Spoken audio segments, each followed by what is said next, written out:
7, 6, 5, 4, 3, 2, 1.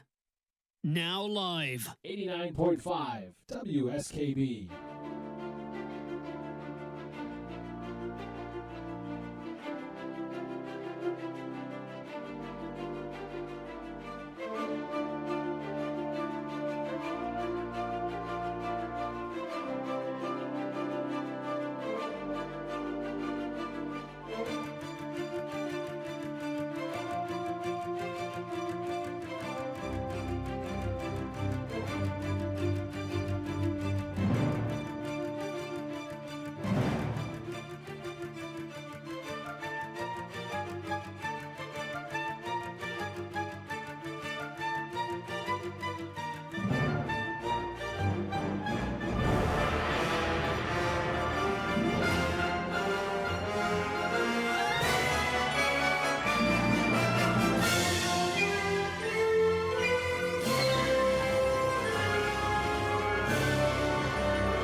Live from the campus of Westfield State University, this is 89.5 FM, WSKB, Westfield. Support for the community programming of WSKB is provided by Westfield Bank. For more than 160 years, Westfield Bank has been an important community presence and commercial leader in the Pioneer Valley, with convenient full banking services in Westfield, West Springfield, East Longmeadow, Agawam, Feeding Hills, Springfield, Southwick, as well as Enfield and Granby, Connecticut. Visit us on the web at westfieldbank.org.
Good morning, Westfield. It is 6:01. You're listening to WSKB 89.5 FM radio for the Westfield Masses and WCPC Cable Channel 15. My name is Tina Gorman. I'm your Wake Up Wednesday host, and I am broadcasting live in the studio this morning. What a concept. I know, with the chairman of the board, producer Pete Coles. Good morning, Pete, and welcome back. Good morning. So it feels very different in here today. It feels different being back. In 7 years of doing the show, I've never had a whole month off. Yeah, I don't think any of us have really had a month. No, that was a long time. And 2 weeks maybe. Yeah, I think the longest I've been gone is 3. Yeah, so it was different. How was your vacation? It was lovely. It was really nice. Gary and I went up to Maine for a week. My brother and sister-in-law live in Bar Harbor, so it was really wonderful. It was very quiet, and we took walks on the carriage trail, and we ran, and we did some kayaking. My brother a couple of years ago bought an inflatable kayak, a very heavy duty, really well made, and loved it so much that he got a second one. And so so the four of us went out kayaking, and it was really lovely. But as my sister-in-law said, Bar Harbor and Acadia National Park were quite crowded this year. As my sister-in-law Marianne said, nobody went to Europe. Everybody came to Bar Harbor. So right. a lot of tourists. But with my brother living there, they kind of know the quieter side of where to go and how to avoid the crowds. So it was a lot of fun. Yeah. And cool. So Pete, you were in Florida. First of all, what the heck was the weather like down there? Like this, right? It was hotter than this. Even the parks guys who live there year round said it was hot. Yeah. Like it was hot. Well, it's humid, right? That's the... Right. It's like yeah. a wall of whatever. But yeah, it was like 80 degrees at 8 o'clock in the morning. Okay. 85 by 9. And so tell our by 10. Viewing audience, Pete, you were away for a long time. What exactly were you doing down there? I was doing the Babe Ruth World Series for softball divisions 8 through 18 every 2 years. Mm-hmm. Baseball, we did 9s, 11s, 10s. Wow. And 10s just finished, and 8s up in Ocala. So I was responsible for like 5 ballparks. Wow. 2 for softball, 1, 2, 3, 4 baseball. And I got another one going on in Cherry Hill right now. Okay. And I'm still responsible for some of it. Okay. And so these were games that people could live stream, watch on TV. So this year we did it more like we did up here because staffing has been an issue in years past. We put up a home plate camera that could see the entire field like we did at Cross Street. Okay. So people could watch the fields live on YouTube and then the games live on a company we use called Scoresheet 805 Stats. Oh, okay. And then they could buy the games afterwards if they wanted to download. So the one, the stats thing. So was that national? Could people watch it anywhere, wherever they were? Because these these teams were coming from everywhere, right? Or no? Yeah, this year was just from the United States. In years past, we've had teams from all over the world. Oh, wow. I didn't kind of realize that. 2019, we had 2 teams from China. Wow. Come for softball. Okay. So we've had teams from all over. This year, a team from Hawaii qualified in the softball division. Yeah, I think they were in the 12s or 14s. Were there any teams from the Northeast, from New England? Yeah, New England. Area? Yep. Yeah, we had a team from Massachusetts, a couple from Connecticut. Good. One from Maine. Okay. Yeah. So yeah. Good. Yeah, it's basically for most of it, you have to qualify in from your regionals. Mm-hmm. So they have districts, states, regionals, and then you go to the World Series. Some of them are younger. The younger kids are more invitational. Okay. Because there's really just not a lot of teams out there. Yeah. So you you can apply to go, that type of thing. Yeah. 8s and 10s type of thing. That makes sense. Yeah. Very cool. But a lot of games, a lot of busyness, a lot of craziness. So what kind of a day? How early did they start playing? What did your day look like? Like, when did you have to get up and go to bed? Because we didn't have a lot of teams this year, not as many in years past, because everybody's just getting going from the pandemic. Sure, of course. Some days we'd be going at 8 o'clock in the morning in years past, or even 7 o'clock in the morning in years past, because of weather. You never know what's going to go on with the weather. So. Right. The first week we were going from like 8 to 6 or 7 at night. Wow. That's and then the second week was like 8 to 5 or 9 to 5 because we had less teams. But they're busy days. Yeah. And there's games going constantly. So Yes. you're playing 3, 4, 5, 6 fields at once. And I know Pete, when we hosted the World Series here in Westfield, like where were people staying? I'm just trying to. So same thing with like the World Because- Series that they have hotels that are designated Okay. for the teams. You Yep. still have to pay for them, Yeah, obviously yeah, yourself, but Yep. and then the hotels usually kind of leave the stuff open for parents and stuff to possibly stay in the same hotel. Yeah. So there's a lot of deals with hotels. It's a lot of logistics. A lot of logistics. Yeah.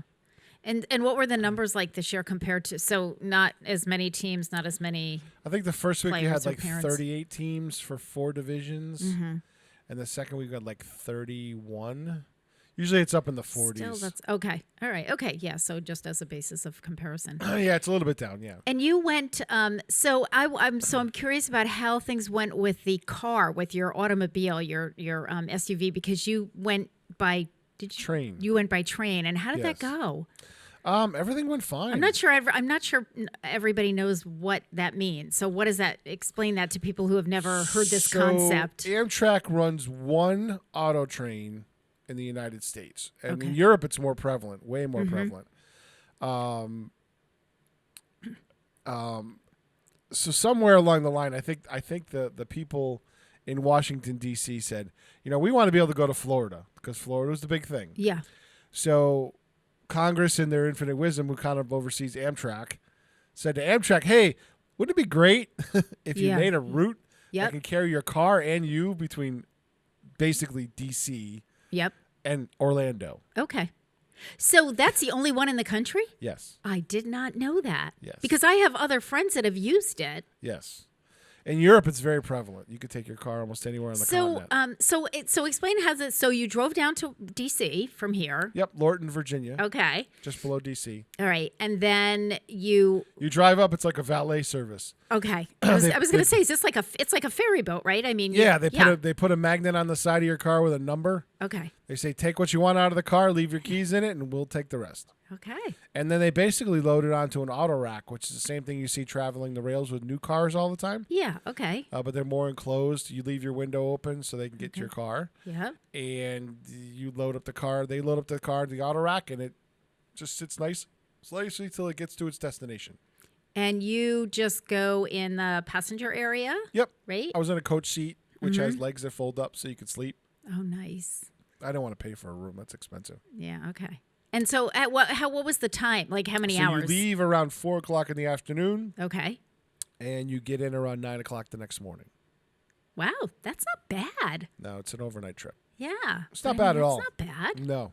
Nope. Wow. So it's about 19 hours on the train. But the thing is, the way I look at it is you save 1,000 miles each way of driving. Oh, yeah. Yeah. So it's not just the gas, it's the wear and tear on your car. Fatigue. Yeah. But it's also And fatigue, yes. Especially when you're doing it by yourself. Right. You come in, if I drove all that way myself, I would be useless for a day and a half. Yeah. Yeah. Oh, You get my off the gosh. train, even though I'd if you be don't- useless like for a week. Even though if you don't sleep the whole night, Yeah. you're still okay. You know what I mean? You can, Well, can you've go- rested. You didn't have the responsibility of, you could read a book or, whatever. Yep. So, okay, absolutely. good. So you would do that again. Oh yeah, I've done it before. Yeah. We did it last year for the DM2 launch. Oh, okay. So I went down in a rental car Oh, yeah, loaded that's with right. I do gear remember because that. you Yes. can bring a lot more stuff. Yeah. The other thing is you can pack your car to the gills. Yeah. Yeah. My car's still packed to the gills because my back has been sorting itself out. Yeah. So, I was gone for so long. long I was time. not used to my bed when I came back. Yeah.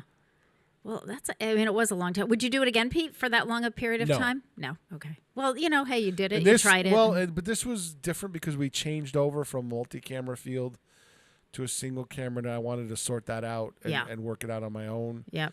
which I did. Mm-hmm. I kind of have a good handle on things now. Okay. And plus, we didn't know the state of the equipment either Okay. because it had been sitting for 2 years. I do remember you talking about that before you left. Like you weren't sure what you were walking Getting into. right. And now I have a better sense of what's there and what's happening. So once you got down there, Pete, when did you actually when did the games actually, like how many days did you have to kind of figure all that out before the game started? And I had about 5 days. Okay. Yeah. But you're Yeah. at the availability of the parks guys because Sure. they have the ladders and stuff Yeah. like that. I'm not climbing ladders to hang stuff. Yeah. They were great about helping me with stuff. Good. I was making cables and they were hanging cameras. So Good. it worked out very well. And then during the series, while we were playing games, I had to drive 3 hours up to Ocala, which is north of Orlando. Yep. I know exactly where it is. To wire up 3 ballparks with their IT guys Mm-hmm. and then drive back. I did that twice, so that's 6 12 hours of yeah. driving. Yes. Yeah. I had to go up 2 days in a row, and then I was wiring ballparks the whole time. Yeah. Then it settled down for a little bit, and then I was tearing stuff down. So are they? So they're still playing, or are they?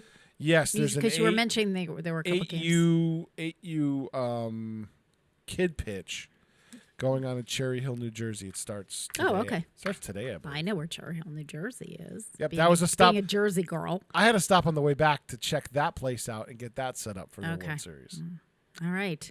Well, you'll be sleeping. Well, once you get your bed thing straightened out and your back thing straightened out, you'll be sleeping well for the next, several days. Yeah, well, yeah, but least. then it's right back into this.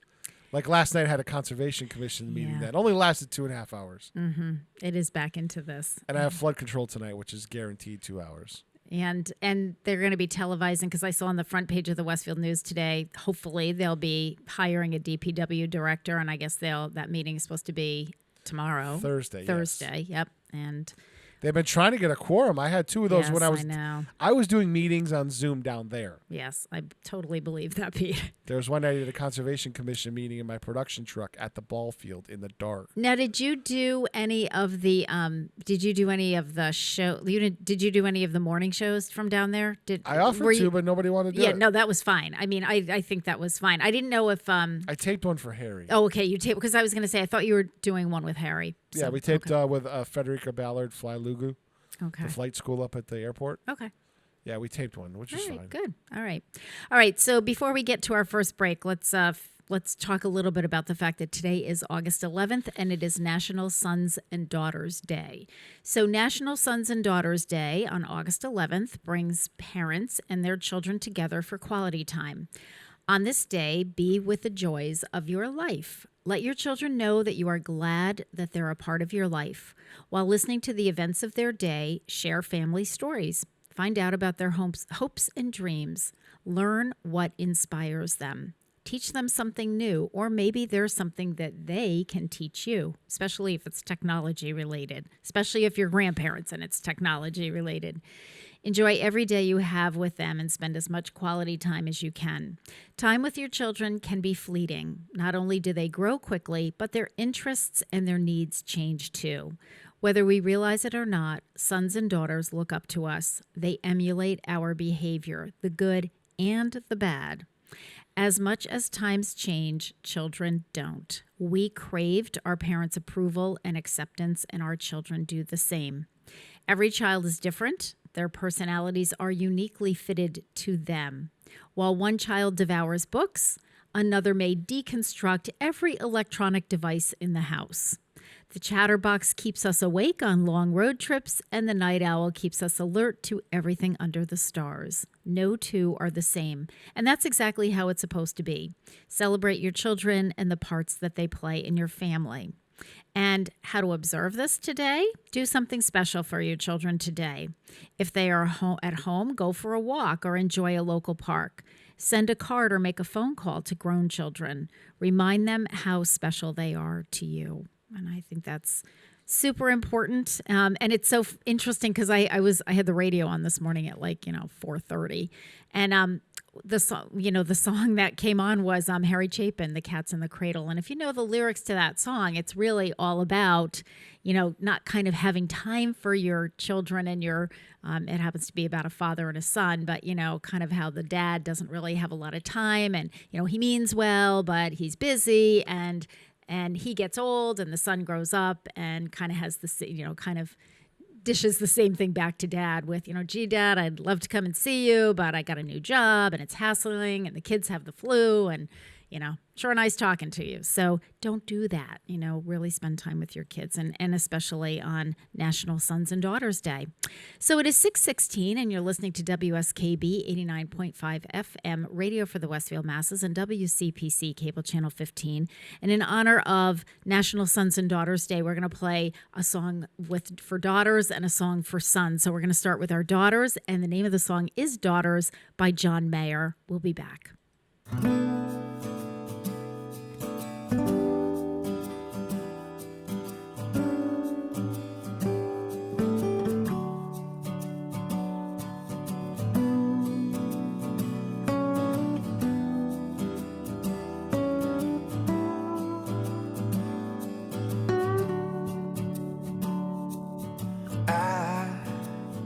Know a girl, she puts the color inside of my world,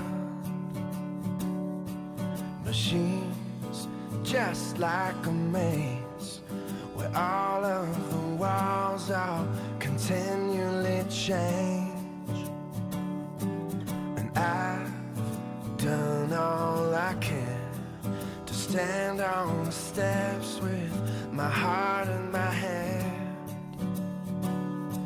Now I'm starting to see maybe it's got nothing to do with me.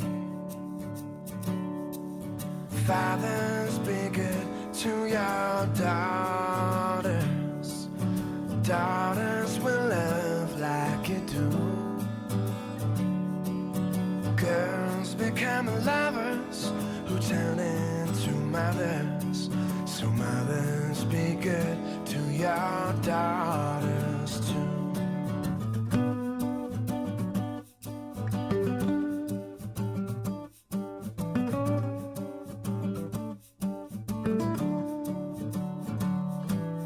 Oh, you see that skin? It's the same she's been standing in since the day she saw him walking away. Now she's left cleaning up the mess he made. So fathers, be good to your daughters. Daughters will love like you do. Girls become lovers who turn into mothers. So mothers, be good to your daughters too. Boys, you can break. You find out how much they can take. Boys will be strong and boys soldier on, but boys would be gone without one from a woman's good heart.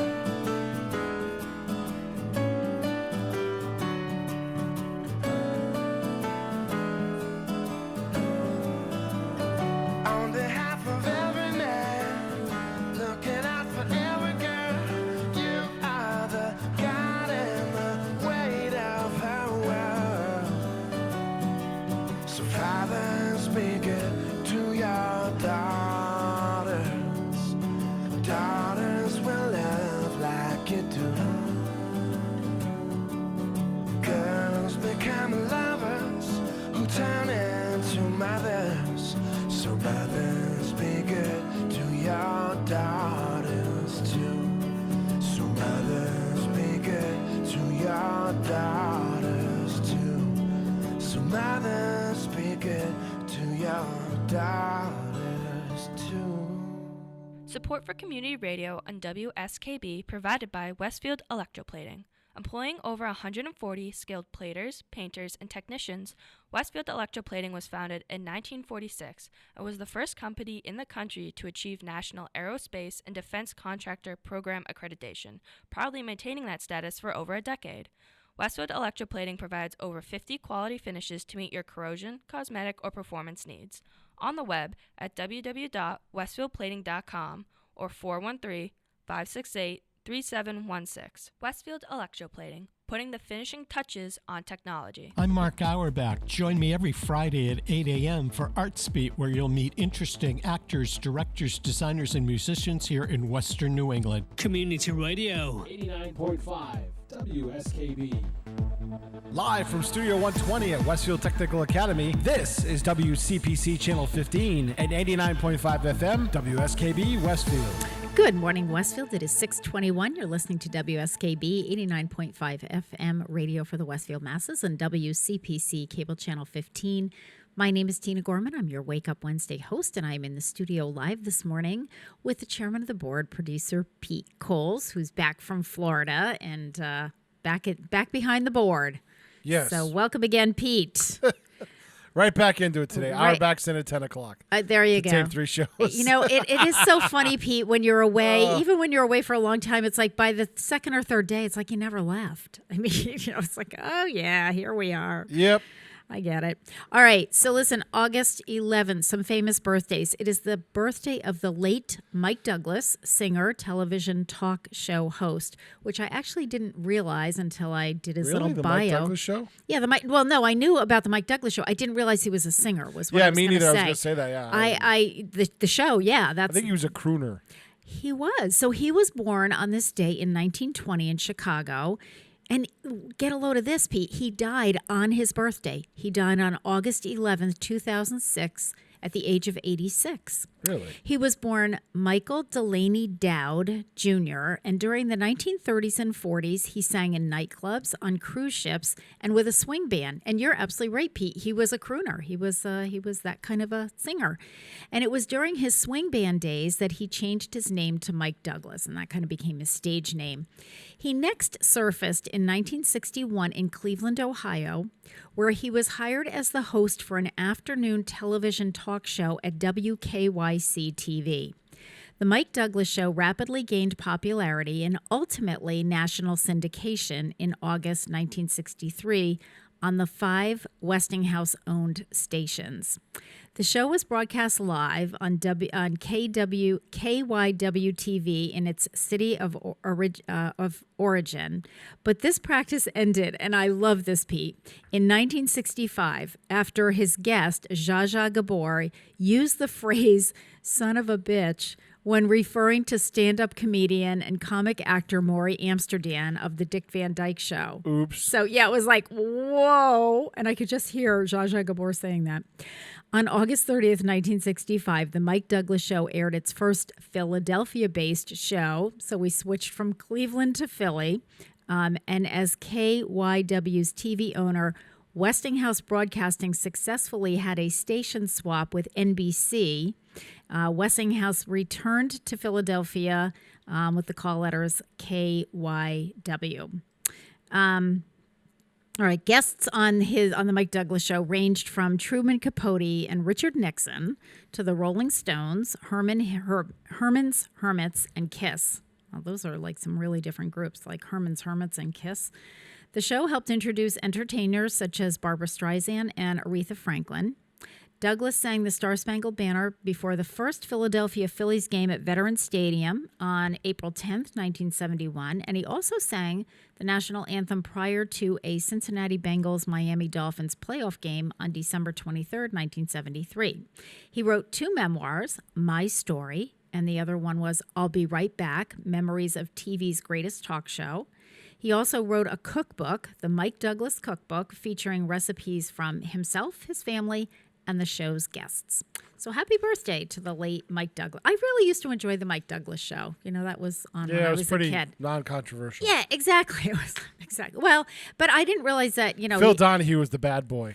It's so, isn't it funny though, and really interesting, Pete, like how things change, because you're right. At that time, in that era, Phil Donahue would now Phil be Donahue was, the one. And it's so funny because I often refer to Phil Donahue when I'm at the senior center and I've got a microphone and I'm like kind of running around. So if anybody has questions or comments, if we have a guest speaker, and I always say to the crowd, I'll go, "Oh, I feel like Phil Donahue," because remember he used to run through the audience with the microphone and like a freaking nut. Yeah, and it was so funny though because my seniors all crack up about that, and of course if you have any younger younger people, they don't even know who Phil Donahue was. But From Studio 8G in Rockefeller Center. Exactly. I've been in Studio 8G in Rockefeller Center. Really, have you? Yeah. How did that I had happen? my buddy Dwight, when I was growing up, had a friend who worked in the engineering group. So we used to go down there and hang out for the day. Pete, you were doing this media geek stuff a long time ago. Yep. All right. It is also the birthday today of the late Dennis Payton, rock musician born on this day in 1943 in London, and he died December 17th, 2006 at the age of 63. So he was really young. Dennis Payton was an English musician who played tenor saxophone, baritone saxophone, guitar, and harmonica in the rock and roll band, the Dave Clark Five. Payton played the harmonica solo on the group's hit single, Catch Us If You Can. The Dave Clark Five scored many big hits both in the United Kingdom and the United States. Apart from Catch Us If You Can, other million-dollar sellers were Glad All Over, Bits and Pieces, and Over. Payton enjoyed his finest hour when the great American jazz saxophonist Stan Getz, one of Payton's music idols, asked Payton for his autograph after attending a Dave Clark Five concert.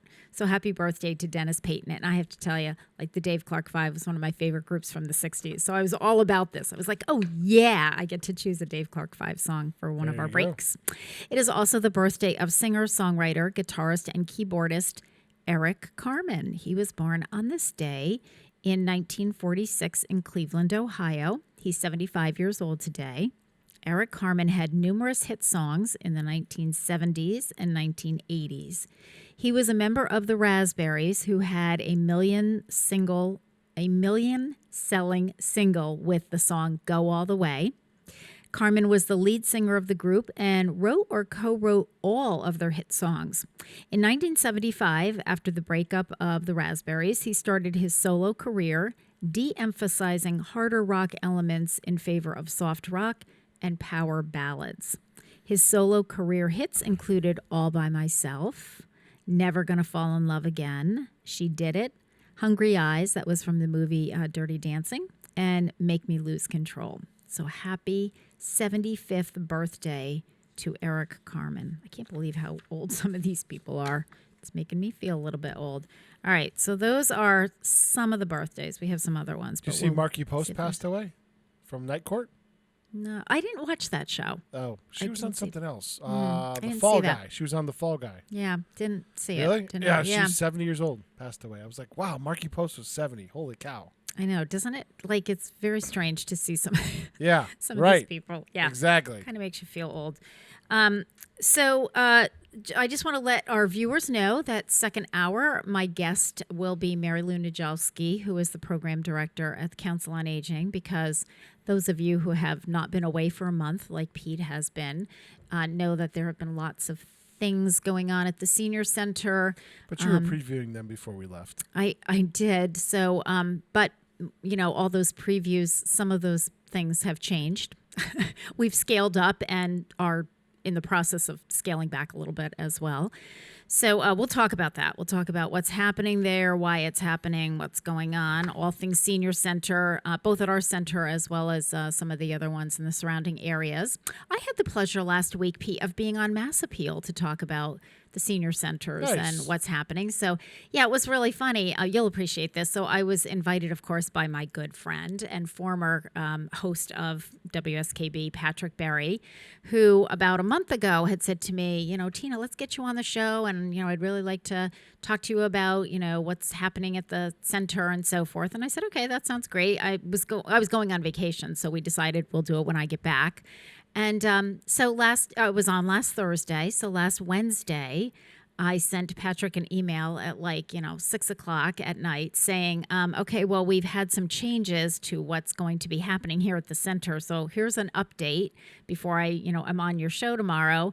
And he said, oh, yeah, by the way, he goes, I'm not going to be interviewing you. Alana will be, because I will be broadcasting live from Tanglewood. I was like, oh, invite me on the show, and then you head out to the Berkshires. And he said, yeah. I would have done the interview from Tanglewood. He goes, it kind of stinks, but, somebody's got to do it. Well, I had to get back because we had all kinds of stuff going on at the center last week. But anyway, it was fun, and it was wonderful. I had a really nice interview from, it was nice meeting. I had met Alana before. because I was on last year to do the Retire the Fire program. But it was nice to really chat with her, and she gave me extra time. I was supposed to have 4 minutes, and right before we started, she said, because she and I had a pretty in-depth conversation ahead of time, she said, I think we can stretch this a little. And I said, well, just cut me off because I'll talk forever. So I got 2 hours every week. Exactly. Well, what was really funny was Patrick sent me the link after the show, and I sent that. I forwarded that to my family. So one of my brothers, smart Alec, wrote back to me and said, it was nice of you to let the host, get like 4 words in there, Tina. Oh, no, they love it when you go. That's what, and you know what? That's what I told my brother. I said, no. The hardest interviews are where you're talking exactly. more. I said, I'm on the other side of the interview process every week. And I said, trust me, the greatest thing that an interviewer can say is, so tell me about blah, blah, blah. And you just take it from there and they don't have to say anything else. Right. I said, it's like winding up Bob Plass. Yeah. Because you're right, though, Pete. I mean, the worst is when you're trying to interview somebody and they're giving you like 2-word answers or 1-word answers. It's and very hard. Okay, let's expand on that. And, that's tough. That's really hard. Yep. All right. So, it is National Sons and Daughters Day, and we did a song for daughters. So this one is for sons, and it's by Tim McGraw, and it's called You Had to Be There. So let's take a short break. It's 6:32. You're listening to WSKB 89.5 FM radio for the Westfield masses and WCPC cable channel 15. We'll be back in just a few minutes.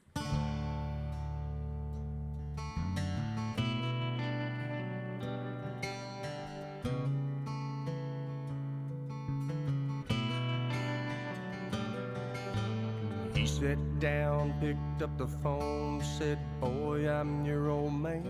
And he touched the glass between the two, as if to shake his hand. The boy, he didn't budge, not even so much as a blink. The man said, oh, come on, better late than never, don't you think? He said, I read it in the paper, can't believe you're 21. Can't believe some son of mine could do the things I hear you've done. He went on like some big hero who flew in to save the day. And the boy said, if you're here, just steer me right, man, it's too late. You had to be there. I'm talking from day one. That's the only time a man should talk through glass to his new son. And you'd have to go back and teach me how when I was 9. 'Cause my mama couldn't throw a ball even if she had the time. And I should have been learning how to fish instead of learning how to smoke. I bet if you'd have whooped my tail, I never thought it was a joke. He said sometimes the will for doing wrong is way too strong for any mom's prayers. You had to be there. The man said, boy, I'm sorry. Hate you hate me like you do. The boy said, dry it up, man. We ain't making this about you. It's about a teenage girl against the world who was left there high and dry. About a kid who might have stood a whole lot better shot at life. But you had to be there. And I'm talking from day one. That's the only time a man should talk through glass to his new son. And you'd have to go back and teach me how when I was 9. 'Cause my mama couldn't throw a ball even if she had the time. I should have been learning how to fish instead of learning how to smoke. I bet if you'd have whooped my tail, I never thought it was a joke. He said sometimes the will for doing wrong is way too strong for any prayers. You had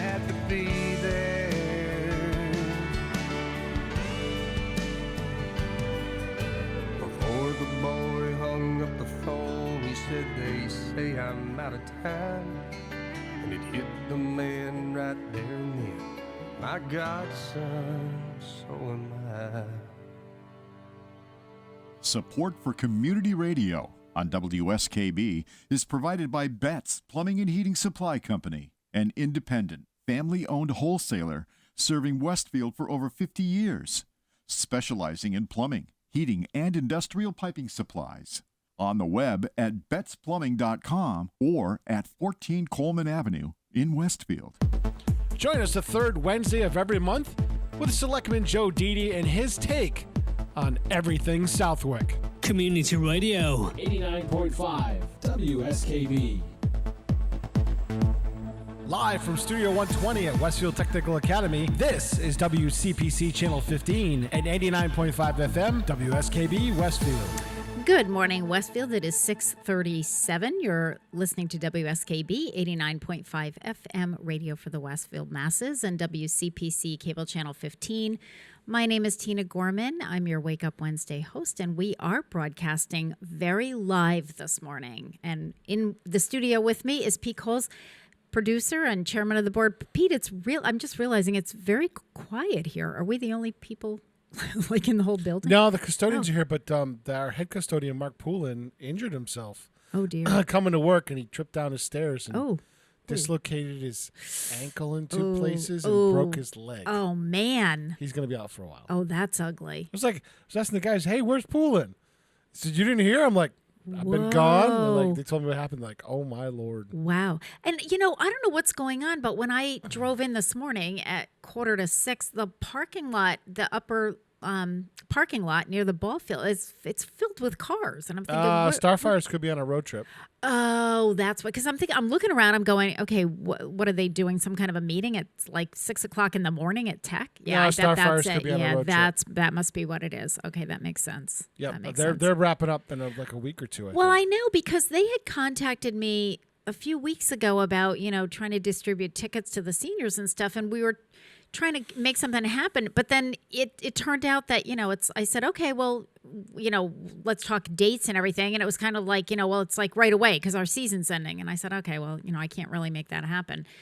So I know that but I guess they've been doing pretty well, right? Oh, you wouldn't know, you haven't been here, but I think so. I've been getting calls. They've been doing okay. Yeah, I loaned them some equipment. I think they busted one of my power supplies. Oh, boy. I was like, well, you're going to have to go back to the other one because I Yeah. can't get a replacement for a while. Yeah. So, yeah, right. Okay. I was like, take care. I try to tell Yes. people. It's like, take care of your equipment. Especially now with like no supply. Well, exactly. Like you can't get my replacement goodness. parts for Yeah. anything. So Pete, so I have to tell you that the story of, you asked me about our vacation, which was lovely. However, I wasn't sure we were actually going to get up there because, so we were going to leave on a Sunday morning at 6 a.m. Yep. So Gary and I both worked. Well, I worked on Friday, and Gary was actually down in New Jersey visiting his family. Hadn't seen him in a year and a half, so did a little bit of visiting. So I said, okay, that's fine. I said, come back on Saturday. I said, let's just, instead of trying to get up there Saturday, let's just, we'll take Saturday to kind of regroup. We'll pack up. We'll get everything ready. So perfect. So we did. So Sunday morning, I said to Gary, and then let's get on the road at 6:00. And he said, okay, we're there. So got up, everything's ready. We go downstairs, and Gary says to me, what is that noise? And I said, yeah. And I said, there was like this very loud humming noise. And I said to Gary, I said, I heard it the other day, yesterday, I think, the day before. And I said, but it was not nearly this loud. It was kind of quiet. And I went downstairs because it sounded like it was coming from the basement. And so I opened up where, like the furnace and the air conditioning are and, stuff like that. And I said, I didn't hear it there. And then I opened up the other closet downstairs in the basement and I could hear it. And I said, I thought it was the air, we have central air. And I thought it had to do with the central air. And I thought to myself, I never noticed that humming before when the air was, when the air kicked on. But, we usually have the radio on or the TV on or one of us is yapping away. So I just thought, I hadn't really noticed it. And it wasn't super loud. It was just, kind of this white noise. But the next morning when Gary said, "What's that noise?" I said, "Okay, that's the same noise from yesterday, only much louder." So it's like, oh, I couldn't even go downstairs. I said to Gary, "You go down." I can't even go down. I thought, here we go again. So Gary goes downstairs. He comes upstairs a few minutes. And I'm just, I'm like, okay, I'm just going to start packing the car like nothing's happening. So Gary comes upstairs and it was our sump pump. And by the way, when this happened on that Sunday, it was raining. It was pouring rain. And we had Sure. all of that rain and we were going to get more rain and it was going to rain that whole day on Sunday. So I said to Gary, and Gary said it was our sump pump is plugged into a backup battery. And when Gary went to unplug it, the cord was, super hot. And I said, okay, so if Because we, it was seized up. yeah, I said, so if we unplug it, then we've got a sump pump that doesn't work and we'll come back in a week to a basement that's flooded. And if we do plug it in, we'll come back and our house will be burned down because, we've got all this electric stuff. Well, So I said to Gary, okay, so plan B. So we're not leaving at 6 a.m. And so Home Depot opens at 7. well, here's what happened. Yeah, but here was the problem. So here's what happened. So I said, okay, let me go back in my file and let me find who put the sump pump in. So I did. I found that right away. And also, because Gary was like, when did we have this put in? And of course, everything seems like it wasn't it with, like a couple of years ago? No, it was in 2004. In the meantime, Gary's online. Wow, you got that much time out of your sump pump? That's yes. pretty good. And that's what we found out, Pete, because then Gary went online and Usually said, like okay. 5 years. Yeah, tops. Gary said, okay, so Tina, the lifeline, the lifespan, if you get 10 years out of a sump pump, you're doing well. And ours is, like 16 years old, 15, 17 years old, something like that.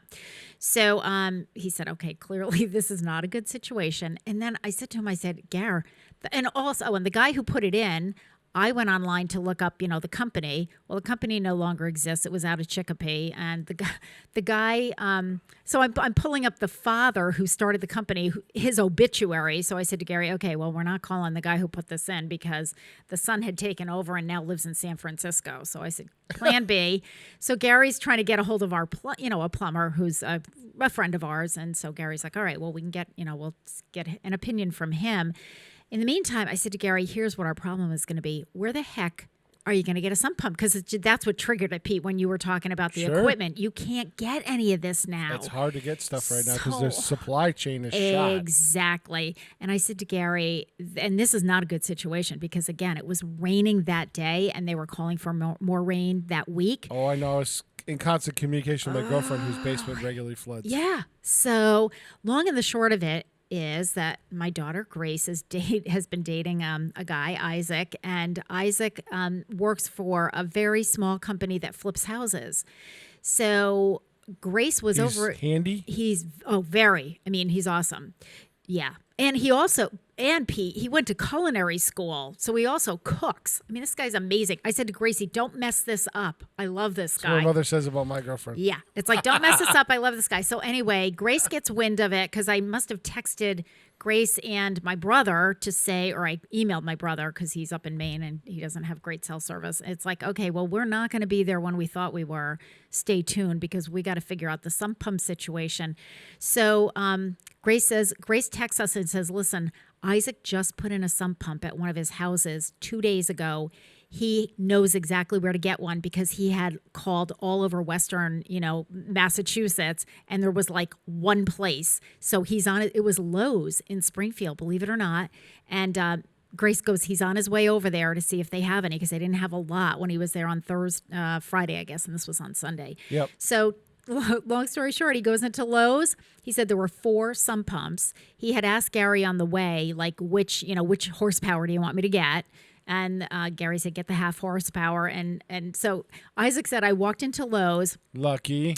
And they were like, this is at 7 o'clock in the morning on Sunday. Because, of course, we were up to get ready to go at 6. So he said, I get there at like 7. There were a couple people kind of mulling around and, kind of looking. And we're not really sure what we want. And so, Isaac said, are you getting, oh, no, we're trying to figure it out. So he said, oh, okay, excuse me. Went over, grabbed the one that was there. was over at our house, putting the sump pump in at like 8 o'clock in the morning. So yes, and so all was well, and so we left. Well, and then we wanted to hang around. Gary and I hung around for another hour or two just to make sure that it was working and everything was okay.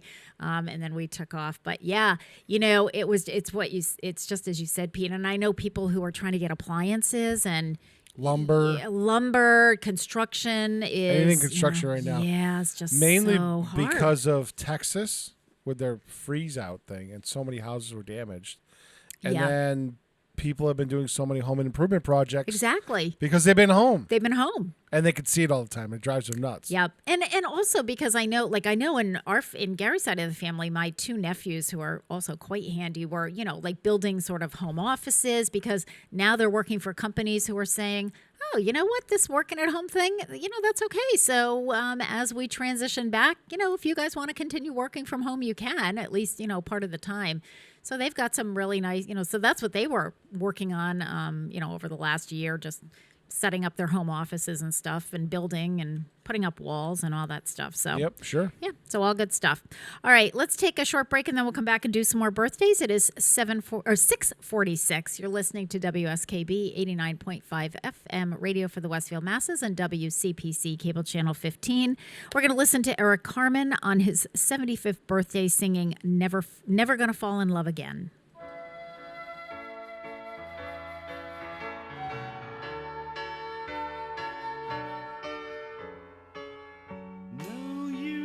Pretending things can still be right.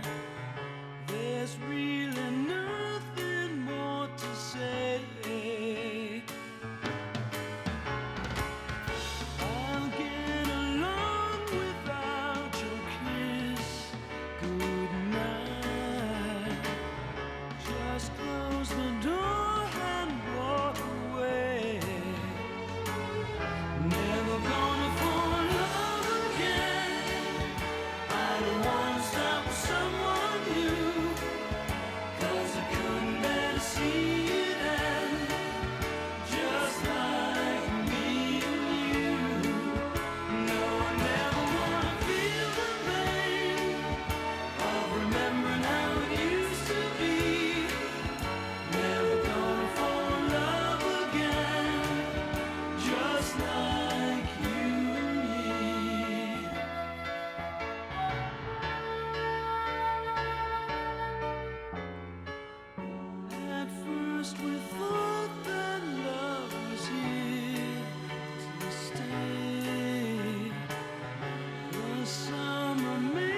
Underwriting is brought to you by Boise Cascade Distribution, providing products and services needed for building material dealers, home improvement centers, and industrial customers.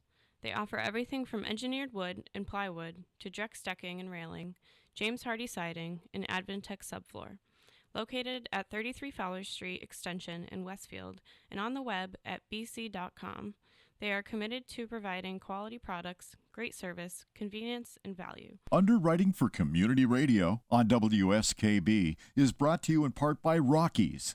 Over 30 convenient locations throughout Massachusetts, Rhode Island, New Hampshire, Connecticut, and Florida.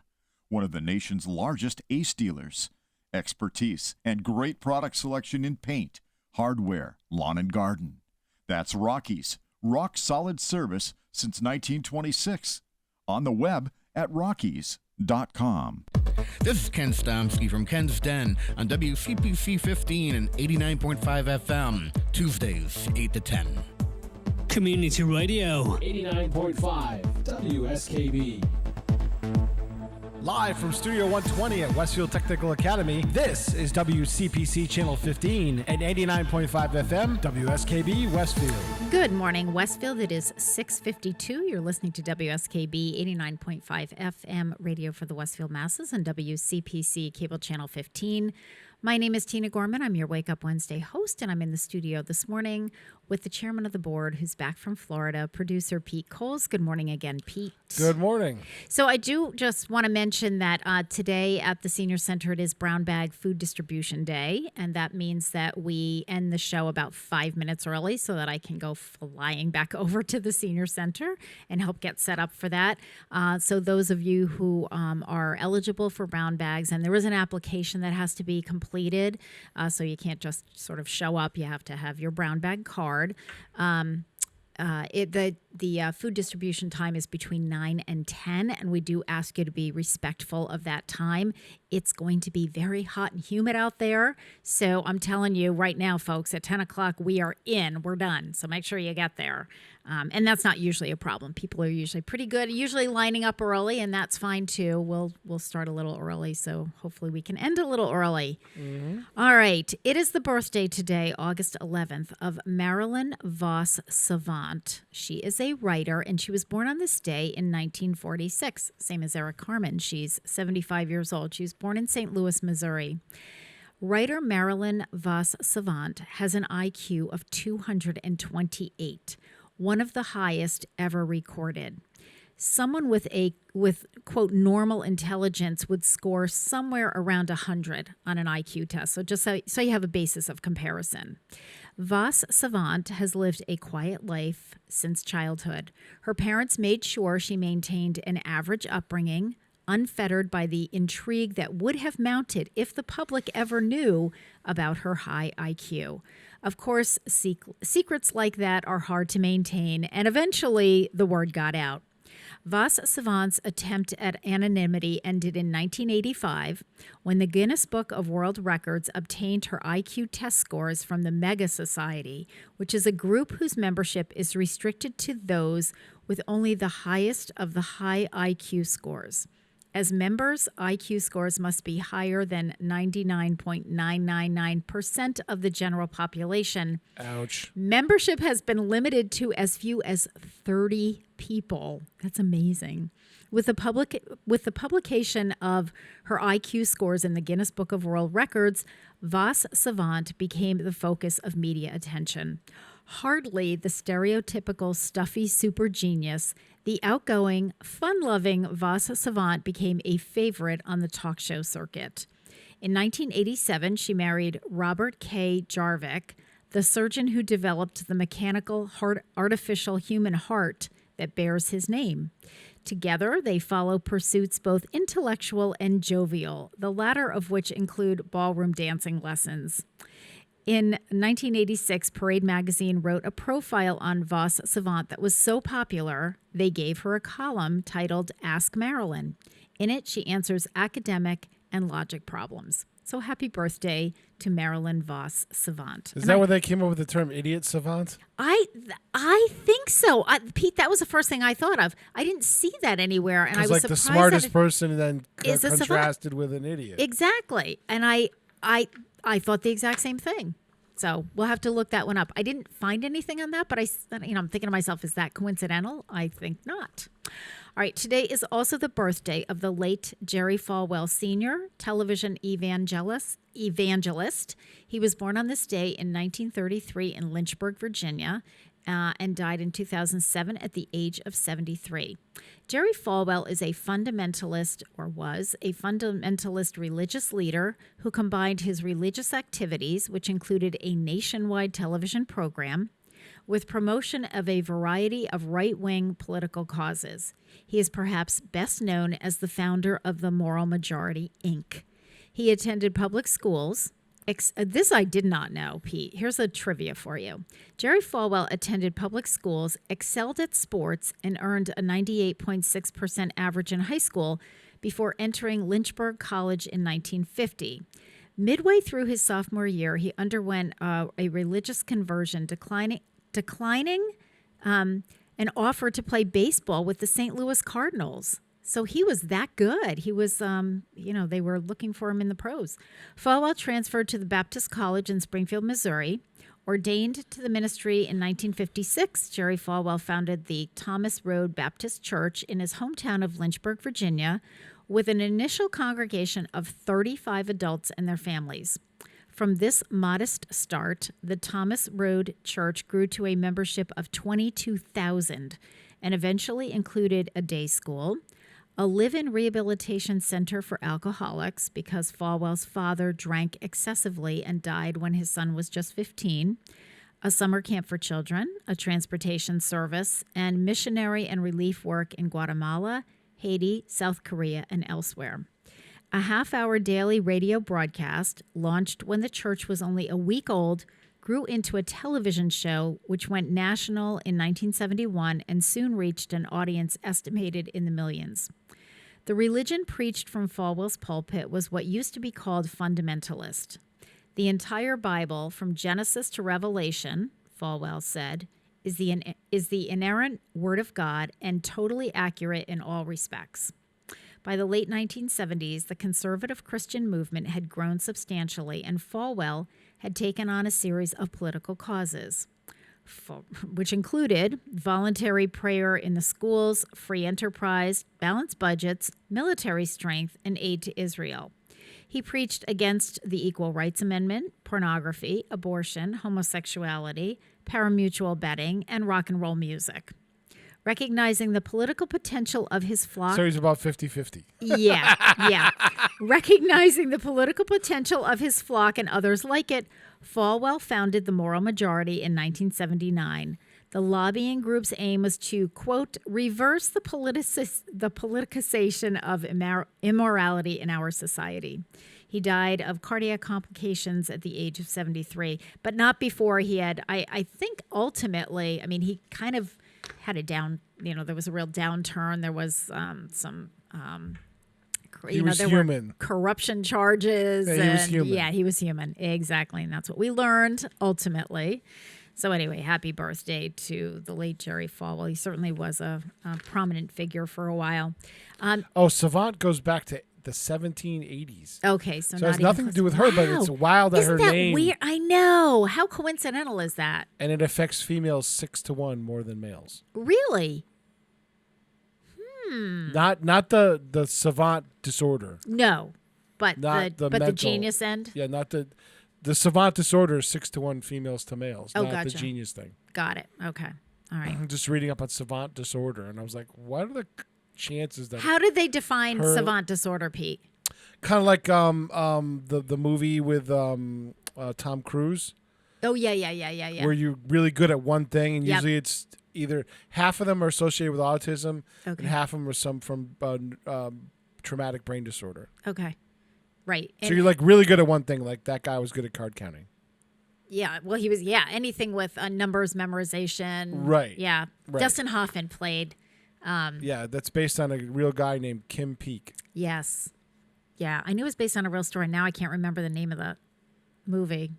It was Dustin Hoffman and Tom Cruise. Rain Man. That was it, Rain Man. Yep. Yeah, and Tom Cruise. Good movie if you haven't seen it, for those who are viewing. Mm-hmm. All right, I saved my last birthday this one's for you, Pete. It is the birthday of Steve Wozniak, computer scientist born August 11th, 1950 in San Jose, California. He's 71 years old. He's a computer scientist, inventor, and programmer. Wozniak was the son of an engineer at Lockheed Martin and was fascinated by electronics at an early age.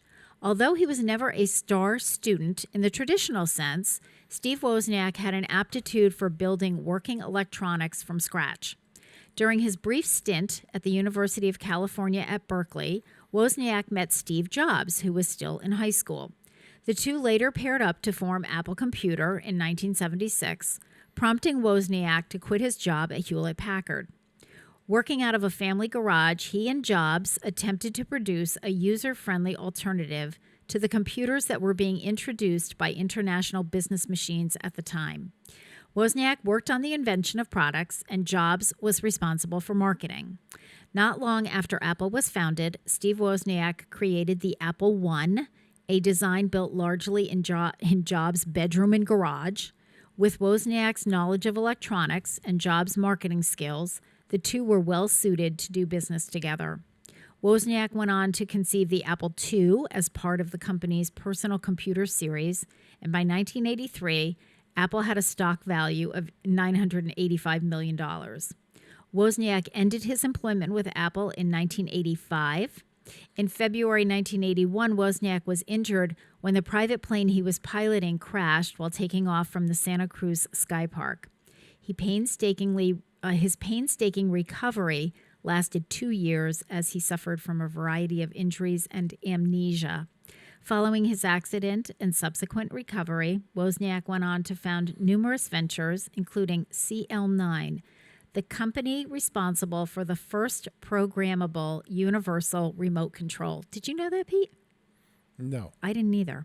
Steve Wozniak is considered one of Silicon Valley's most creative engineers. So happy 71st birthday to Steve Wozniak of Apple Computer fame. All right, it is 7:02. You're listening to WSKB 89.5 FM radio for the Westfield masses and WCPC cable channel 15. We are going to take our top of the hour break, and when we come back, we have Mary Lou Najowski, program director at the Westfield Council on Aging, joining us. We'll be back.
Support for community radio on WSKB provided by Westfield Electroplating.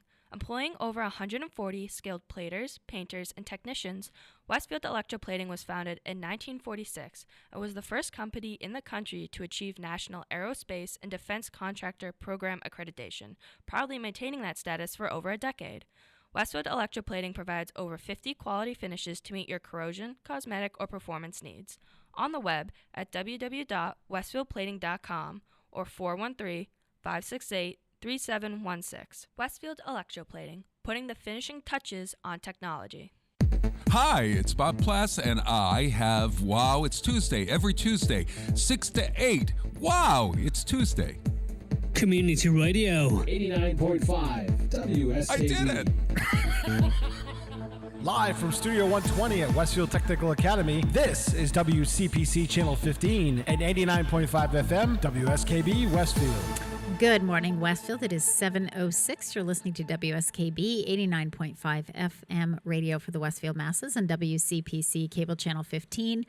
My name is Tina Gorman. I'm your Wake Up Wednesday host, and I'm in the studio this morning with the chairman of the board, Pete Coles, who has returned from Florida. So good morning again, Pete. Good morning. And we are joined this morning by Mary Lou Najalski, our program director at the Westfield Council on Aging / Senior Center. Good morning, Mary Lou. Good morning. Thank you for coming in this bright and early. We've been putting in some long hours at the Senior Center. Yes, we have. Yes, we have. So let's start with this, which is the August newsletter, which came out. There you go, the Voice of Experience newsletter, which came out. The newsletter, by the way, folks, always comes out the last Saturday of the month for the following month. And for those of you who don't know how you can get it, I mean, it's kind of spread throughout the community. We have it in pharmacies and at the senior housing complexes and so forth. But we also, I think the most successful is we have a large tan bin that's right next to the front door of the senior center outside with a dark green top. And if you open up the top of that, the newsletters, we keep the newsletters in there now so that you can stop by 24/7. You can send your grandchildren over or your kids or whoever happens to be driving past the senior center to say, hey, I need a few copies of the newsletter. So, and worst case scenario, if you don't get out of the house and you can't do that, if you send me a self-addressed stamped envelope, I will, and just put in a request, I will mail you a newsletter. I can't afford to mail them out to all the seniors because we have almost 10,000 of you in the city these days.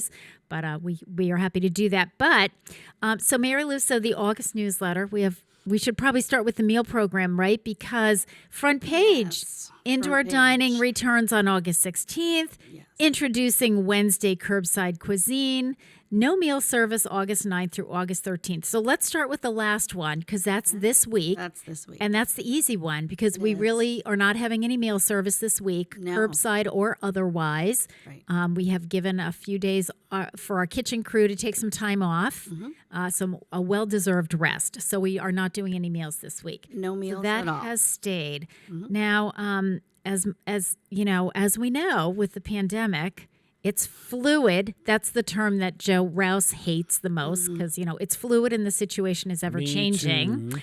And the one that I hate the most is pivot because we are doing that yet again. So by the time this newsletter came out, we were already working on the September newsletter because we already have changes. Correct. So why don't we start, Mary Lou? We joke around about it, but it is trying for all of us folks. So let's talk about the meals. I'm going to have you give us a breakdown on what the plan was and what the plan has now become. How's that? That's perfect. Okay. All right. So meals were supposed to start on the 16th of August, which they still will. And the month of August is the same as it is in the newsletter. We are doing Monday, Tuesday, indoor dining. Wednesday is the curbside cuisine. Thursday and Friday are indoor dining. So we get to do that for 2 weeks and 2 days, basically. Right. So basically 10 days we'll have indoor meals, just as I said. And then we all got a text over the weekend using Tina's favorite word saying, we need to sit down because we're pivoting. So we're very so excited. So as we said, the newsletter comes out and we're going to change. So September 1st, we're going to flip-flop what we're doing. So Monday, Tuesday, Wednesday will be outdoor, which will be the curbside cuisine. Thursday, we will have indoor dining. Friday, we will go back outside and do curbside again. So that starts September 1st. Right. So almost the complete opposite. We changed the day, but 4 outside, 1 inside. Right. And and the rationale, because I'm sure people are going, well, what's happening? And, the rationale was that we had planned as things were looking better. People were getting vaccinated. We seemed to have things somewhat under control and certainly heading in the right direction.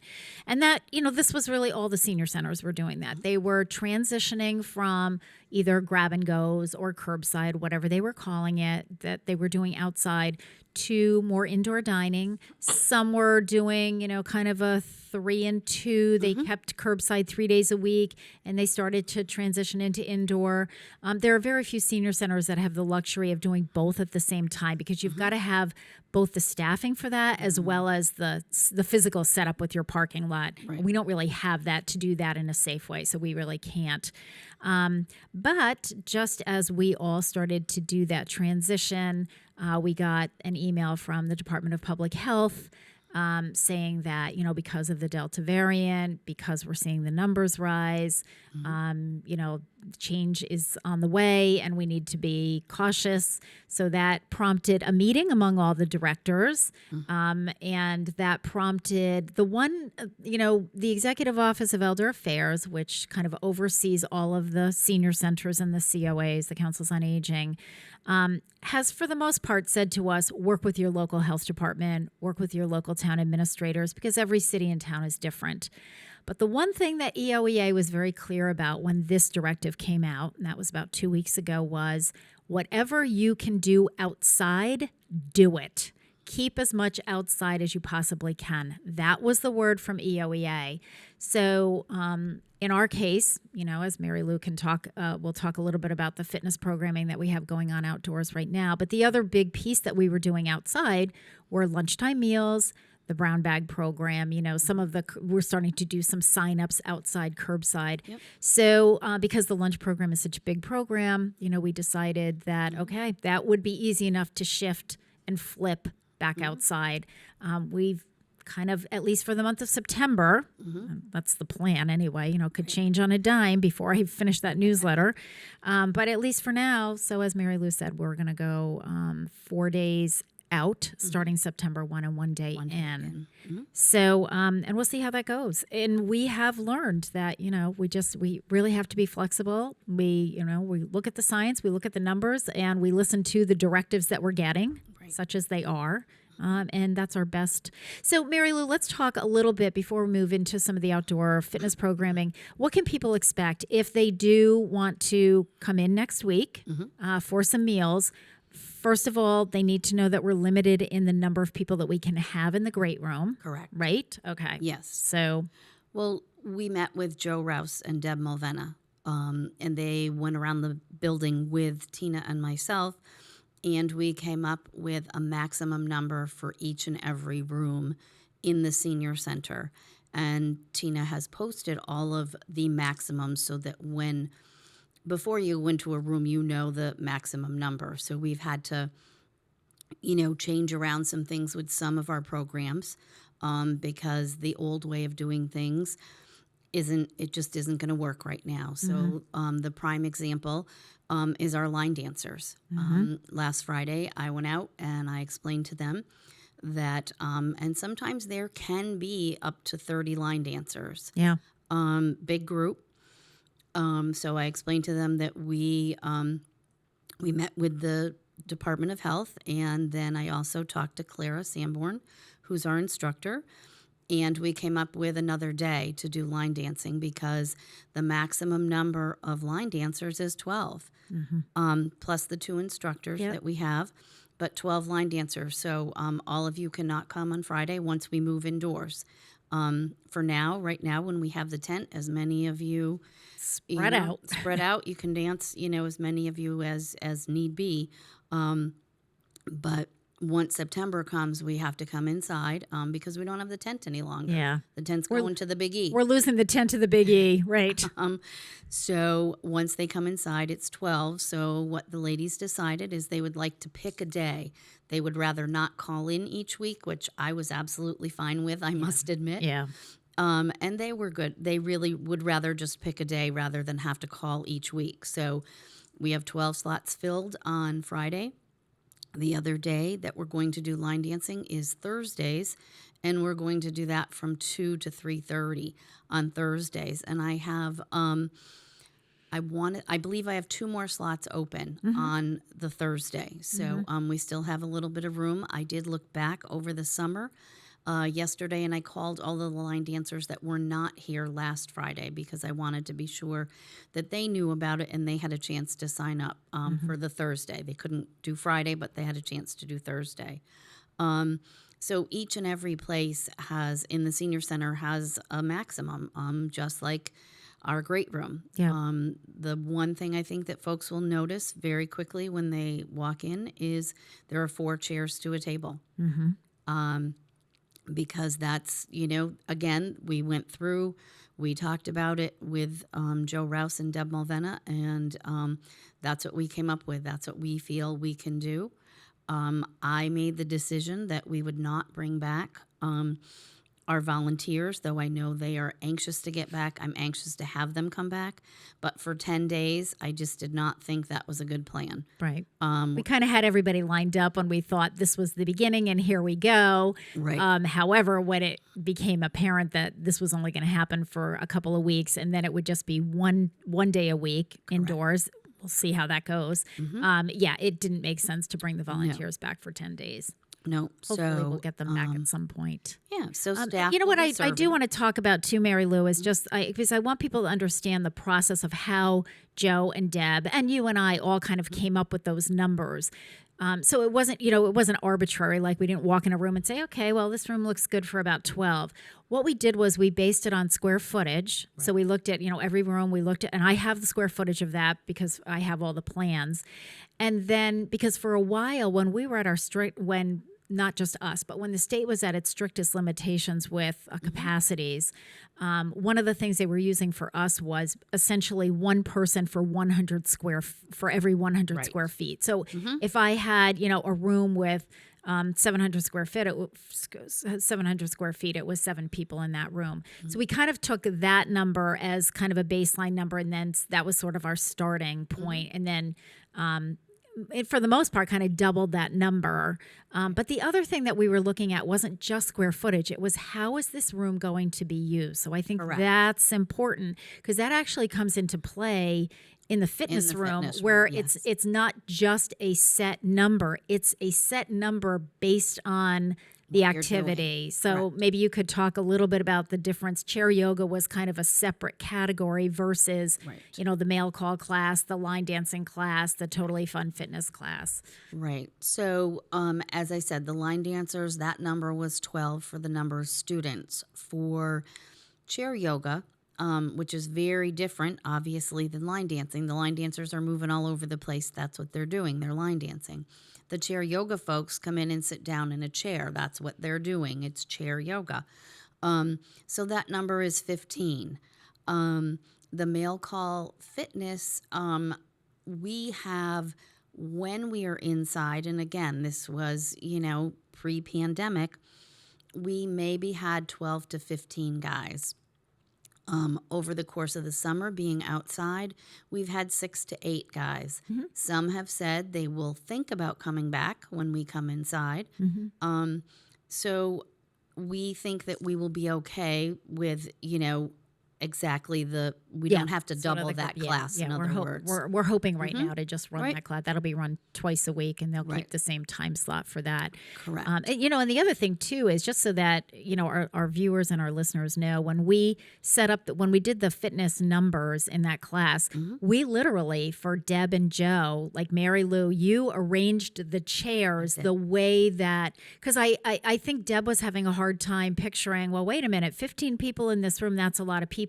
But when we showed her how the chairs are staggered, Right. and they're, it's like every other one. So we really use the space well. It's not like, I think she was thinking it was going to be a line of chairs, and you do it Right. that way. Because as much as possible, Joe was really going for that 6-foot distance as much as we could. And I think the other thing, you pointed out in the dining room, it'll be 4 people to a table. That is what the other senior centers are doing. And as a matter of fact, I know several people had commented to me the other day that Channel 22 News did a story on the Springfield Senior Centers scaling up operations, and they showed some pictures of them in their dining room. They had 3 to a table in their dining room, and they had the same, I believe they have the same tables that we have. So it's the same size. They're not smaller tables. So yeah, we're all doing the best that we can to keep everyone safe. Right. We also recognize, right, Mary Lou, that everyone has an opinion. Absolutely. And so some people think that we should have opened 6 months ago with no restrictions. And then we have other people who are telling us that we're irresponsible for unlocking the doors at all. And and then kind of everybody in between. In between. And we understand. And you know what? The thing is, we understand it. The staff understands it. We live in the same world that you do. We understand some people are angry, people are frustrated, people are scared, people are cautious. So they're all over whoops.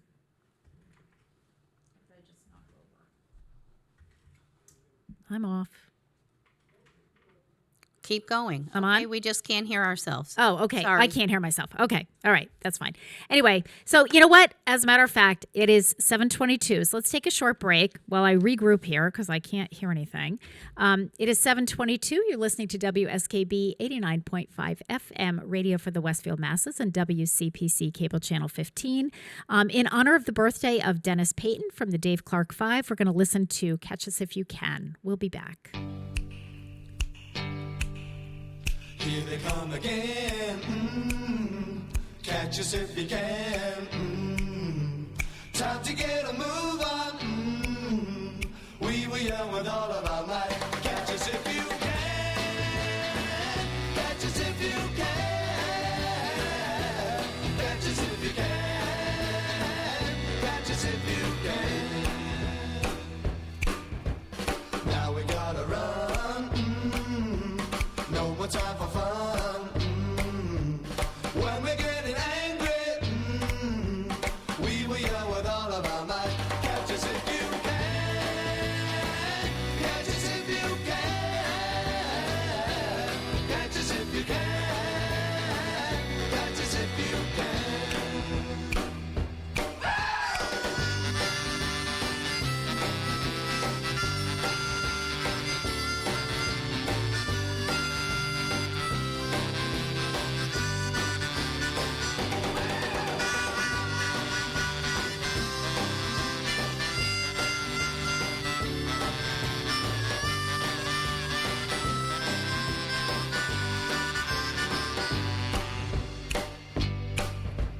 Here they come again.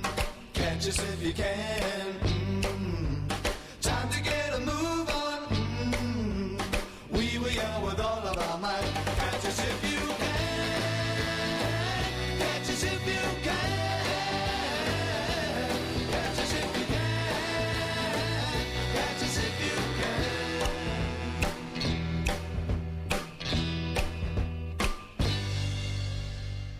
Support for the community programming of WSKB is provided by Bay State Dental. Comprehensive dentistry at 14 convenient locations in Springfield, Chicopee, Longmeadow, West Springfield, Belchertown, East Longmeadow, Ludlow, Northampton, Greenfield, and Wilbraham, as well as 29 Broad Street in Westfield. Bay State Dental makes it a priority to help you achieve and maintain the healthy smile you deserve. On the web at baystatedental.com. This is Ken Stomsky from Ken's Den on WCPC 15 and 89.5 FM, Tuesdays, 8 to 10. Community Radio. 89.5 WSKB.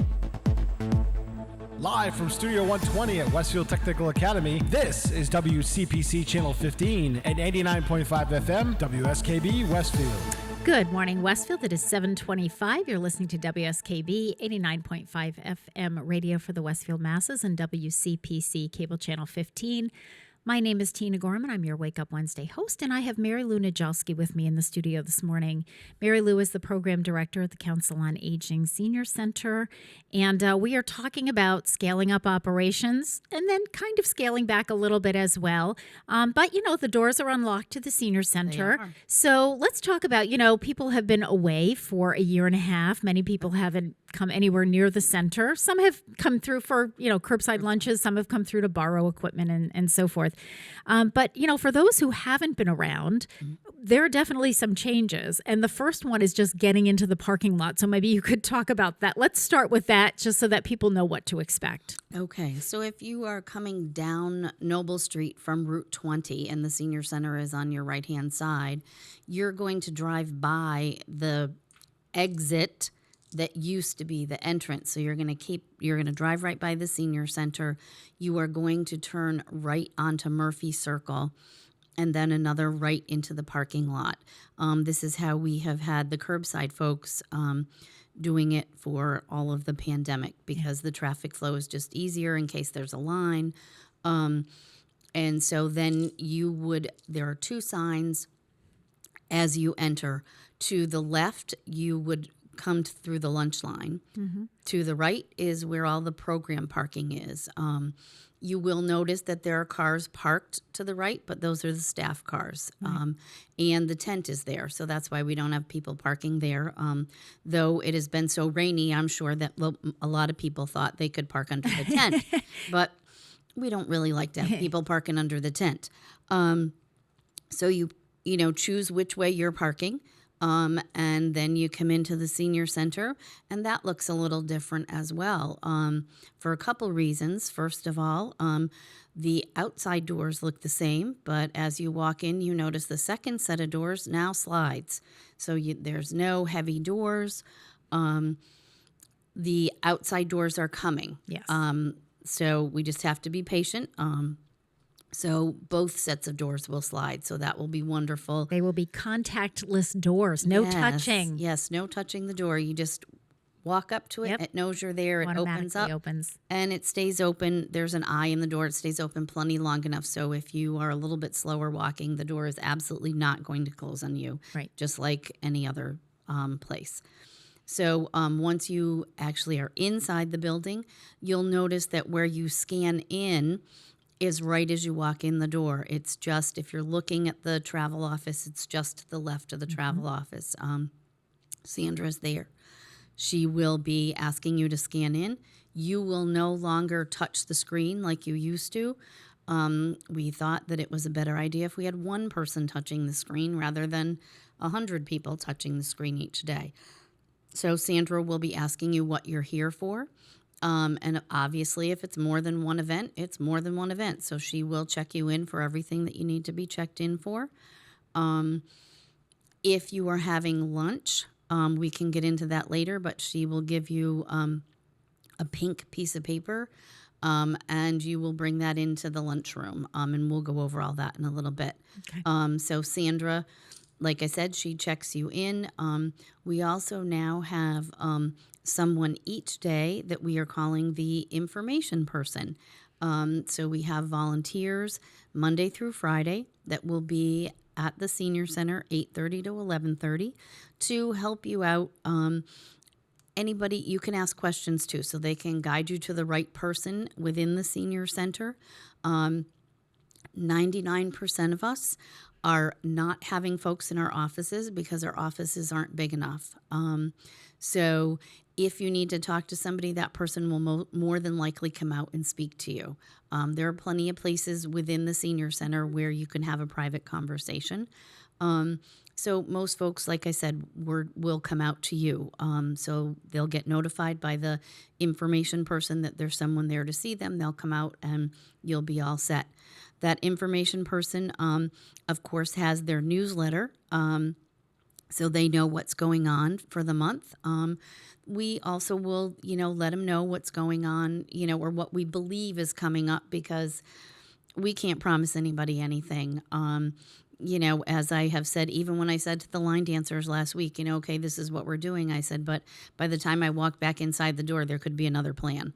So we do our best to plan ahead and to let folks know, but we also have had to call folks back and say, nope, that's not what we're doing, like our volunteers. Yeah. So, like I said, you'll notice the dining room is very different, the great room. There's only 4 to a table. We're not having tables up on the stage, as we call it, or up on the deck. Though we know folks love to sit there with the maximum number, we're not doing that. We're using that more for, I will call it a staging area, because we have the tables on wheels that we use every day that we're outside. We put the lunches on them. So we need that, we need to have them accessible to us. And like I said, every room is different. And you can just, certainly walk around the building and check things out. Well, they'll also notice too, Mary Lou, I think when, we forget some of these things that are different because we've been in the building, but the Fireside Lounge looks very different. Very different. It's very homey, but far fewer sitting areas than we had. We had a lot of chairs in there. We had scaled back to what we thought was acceptable, but when the health department came in, they said, okay, you can lose another couple of these chairs and move these chairs a little bit farther apart. So we did that. So it looks really lovely, but I think there's seating in there only for 6 now. Right. 4 that can kind of talk amongst themselves, and then 2 that are separate if you're either waiting for someone or if you're just there to, read the paper or read a book or whatever. Yep. The books are back down. We have brought the books back down to the shelf, and people can feel free to, borrow books from us and then bring them back, and just bring them back and don't put them up on the shelf. Just put them in the designated area. Right. There are cleaning and sanitizing protocols for everything. And I think that's the other thing that people need to understand, Mary Lou, is that the scheduling of the programs, we now have to take into account that, when a group leaves a room, that's got to be cleaned and sanitized. And so it's a different, it's not a matter of, okay, just push the chairs under the table, pull the shades down and close the door. Right. Now there's this whole protocol. So even between fitness programs, we have to take that into account as we're scheduling things. It's, and we only have one maintenance person. So Alex he's very hopping. He's hopping very right now. busy. So, the chair yoga is the perfect example. Terry does chair yoga, 2 classes almost back to back. So we made sure that we had enough time. Our chair yoga ladies always love to visit. Well, you have to visit outside the room now because, Terry she would shuffle them out anyway because the next class was coming in. But you absolutely really need to be out now. You're more than welcome to sit down somewhere and visit. But Alex needs to get in there. He needs to move those chairs away that those ladies used and get the next set of chairs ready for the next class. Chairs, yoga mats, and blocks, because all that is all set up when you walk into the room. We set up rooms this morning. The Sassy Stitchers will be coming in. And each room for each event almost, or each program, I should say, not event, each program, there's a different setup in our head. The chess guys, obviously, those guys sit 2 at a table. And it's, I can't remember. I want to say there are 8 tables for the Sassy Stitchers. 6. Okay, Yep. so 6 I'm tables not in that sure room. What 6. I told Tina it was the pentagon. But, No, it's a hexagon. Hexagon. There we go. That's the shape we have the tables in. So they can all see each other, but it's spaced apart. But that room is it's a smaller room. So I think even though the tables are more spaced apart, I always listen. I'm always concerned about hearing issues because we know a lot of our seniors are hearing. But if they can always close the door if it's just if it's a little too noisy. The room is small enough though where I think that even though they're spaced apart, everybody can hear each other. Yes. It's a little bit harder when you're in like a room like the great room and you have to space things apart. It is. Why don't you talk a little bit about bingo, because we've had a nice showing for that. But again, the first time they came in, it's like, well, this isn't the way it's set up for bingo. Right. It's very different. Not even the same tables. We're not using the same tables. Right. We're not using the same round tables. We're using the 6-foot long tables, 2 people at a table. we did not have folks calling in to make a reservation. We kind of guesstimated how many people were coming to bingo. And suddenly we were, Alex, I need another table. Alex, I need some more chairs. So we had 37 one day and 34 the next day. So obviously when we had the 37 and we were calling Alex every 2 minutes, we learned, and then we said, okay, we're going to have you call in so that we're not going to have to, be running around trying to get tables. So then we can get bingo so that started. we don't turn people away, because once we hit that 40 mark, we're done. Right. Now we know that's the number. 40's the number. So, and what we did was we put the bingo callers up on the stage where the TV is, where the bingo screen is. So that eliminates, them being part of the big mix of folks. So we don't have to count them into the 40. They can correct. They're separated out. So we're squeezing those maximums as much as we can. Exactly. So Mary Lou, let's talk a little bit about the programming that we've been doing that, you've lined up and that people have been attending. You mentioned chess, which that moving. Yes, that's moving. So let's talk about that. All right. So chess used to meet on Monday afternoons, and now it's moving to Wednesday afternoons. Same time. Same time. And there's a lot of Monday holidays. So we're going to move them to Wednesdays. Well, the other issue is we're moving because we're shuffling things all over the place. Things are shuffling. So we have 3 of our regular chess players who also sing with the Do-Re-Mi singers. Right. We're hoping to bring the Do-Re-Mi singers back for rehearsals in mid-September, but they are going to be moving to Monday afternoon. Correct. As opposed to Monday morning for several different reasons. And that's fine with them. They're all prepared for that. But because we had both chess players and singers, there was quite an overlap there, especially with Les, who runs the chess group. Right. So chess got moved to Wednesday. I think the men are perfectly fine with that. They seem really happy with it, and they were happy to know that they didn't have to deal with the Monday holidays anymore. And so they will be moving to Wednesday. This month they're in Wednesday afternoons. Yep. They're in the creativity center, at least for right now. Yep, exactly. Yeah. So art class has been running in the creativity center let's as talk well. About art class.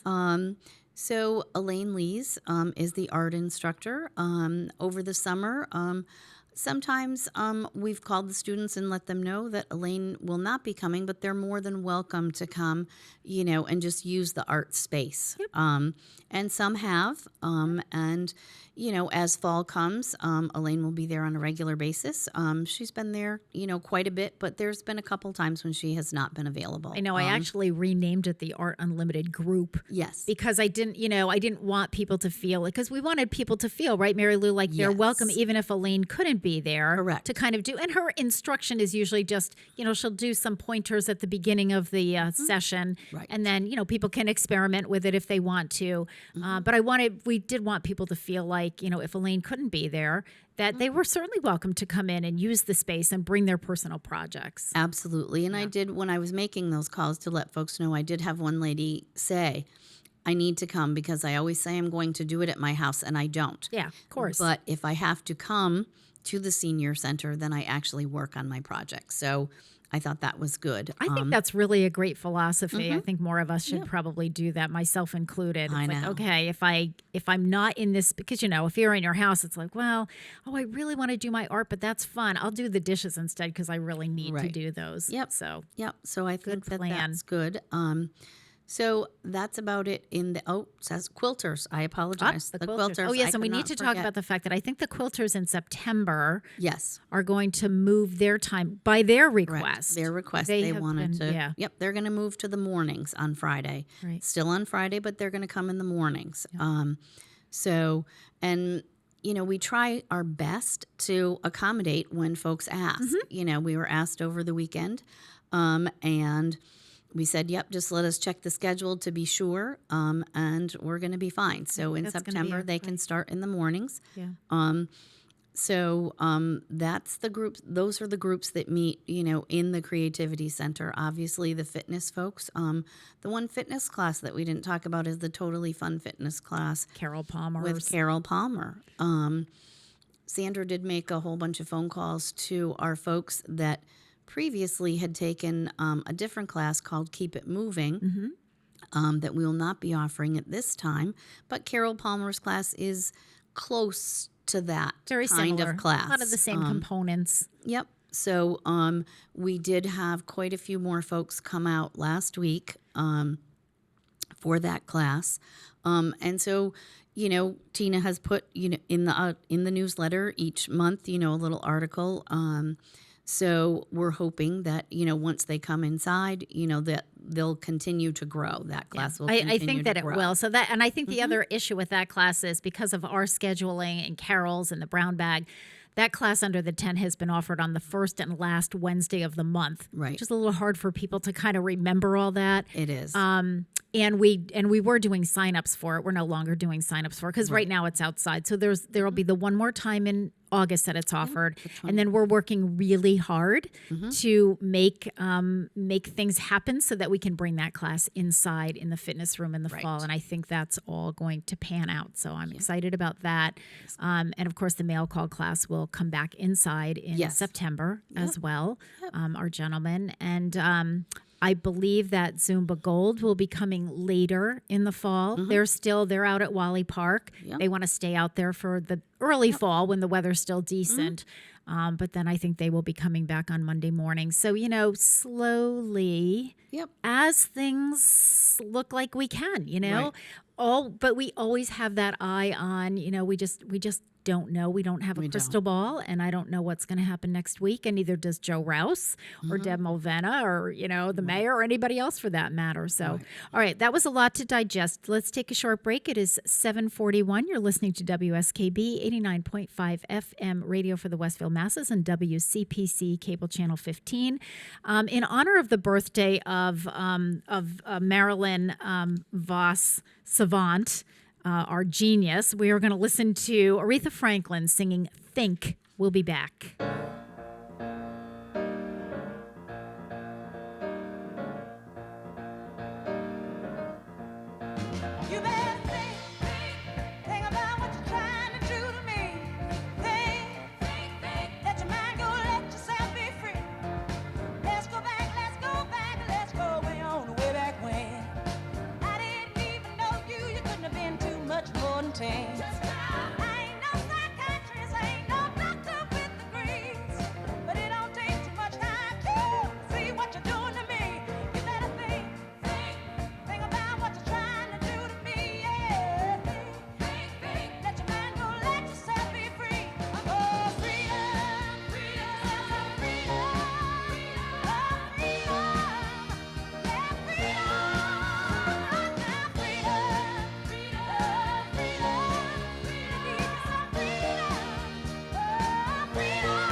Support for community radio on WSKB is provided by Betts Plumbing and Heating Supply Company, an independent, family-owned wholesaler serving Westfield for over 50 years, specializing in plumbing, heating, and industrial piping supplies.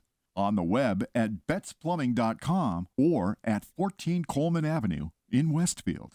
Join us every Thursday morning from 6 until at least 7:30. Check out the Bobby G and Company Show right here on WSKB 89.5 Community Radio. 89.5 WSKB. Live from Studio 120 at Westfield Technical Academy, this is WCPC Channel 15 and 89.5 FM, WSKB Westfield. Good morning, Westfield. It is 7:45. You're listening to WSKB 89.5 FM radio for the Westfield Masses and WCPC Cable Channel 15. My name is Tina Gorman. I'm your Wake Up Wednesday host, and I'm in the studio this morning with Mary Lou Najowski, Program Director for the Westfield Council on Aging Senior Center. Welcome back again, Mary Lou. Good morning. So a couple of things that we should probably mention to people if you have not been back to the Senior Center, just some of the new sort of rules or regulations, if you will. And of course, you know, the elephant in the room is the whole vaccination piece. And we have, you know, lots of people with lots of opinions about the COVID-19 vaccination, whether or not they should get it, whether or not everyone should get it. So let's start by saying that there is no mandate for coming back to the senior center. We have seniors who feel strongly that we should have a mandate. You know, you can't enter the building. But right now, that isn't happening. There are a lot of legal ramifications for that for us. And any decision that we made on that, rest assured that it was made in conjunction with the law department. I don't make that decision on my own. So, however, having said that, one of the things that the law department had told us that would probably be beneficial, and we have the statement in the newsletter, posted on the front door and on the release of liability form. And it is this: if you have not been fully vaccinated for COVID-19, the Westfield Council on Aging strongly encourages you to consider your safety and the safety of others by not entering the Westfield Senior Center building. The potential danger to yourself and others is simply not worth the risk. During the pandemic, please be cognizant of your own personal health and safety, as well as that of others around you.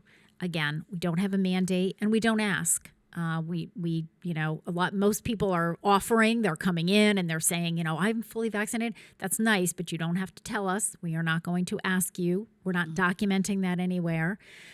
People are asking us when they come in, do I have to wear a mask? Right now, the answer is no, because Westfield doesn't have a mask mandate. However, if you're coming into the center and you're not fully vaccinated, that is a mandate by the governor, so you should have a mask on. You'll notice probably that most of the staff is wearing masks. Correct. When we are in our offices, we don't. When we're around each other, you know, before we kind of open things up, you know, we went through different periods. There was a time when every time we went out of our office door, we put our mask on. Right.